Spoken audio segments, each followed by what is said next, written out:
রান্না করলে টেস্ট করে নিতে হবে বন্ধুরা, তাই আজকে কি রান্না করেছি সেটা তোমাদের এক্ষুনি বলছি, তোমরা জানতে পারবে। টেস্ট করব। ডুমুরের ডালনা চিংড়ি মাছ দিয়ে রান্না করলাম, এবারে টেস্ট করব একদম হালকা করে। পুরো গরম ধোঁয়া উঠছে।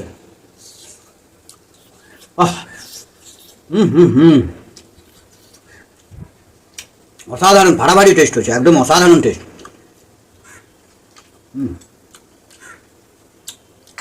ডুমুর রান্না হলো, এখনো বাকি আছে। এই দেখো, ভেসা মাছ ভেজে রেখেছি, এইটাকে ঝাল করব।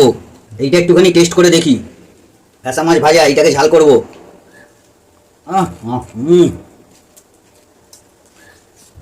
আবার এখানে শেষ নয়, এরপরে আছে। এই দেখো, হালকা করে চিকেন রান্না হবে। দেখতে পাচ্ছ, আজকে এত কিছু রান্না করব, সব সব রান্না করব। তারপরে কথা, আগে খাওয়া, কিছু হোক আর না হোক, খেতে আগে হবেই। ঠিক আছে বন্ধুরা।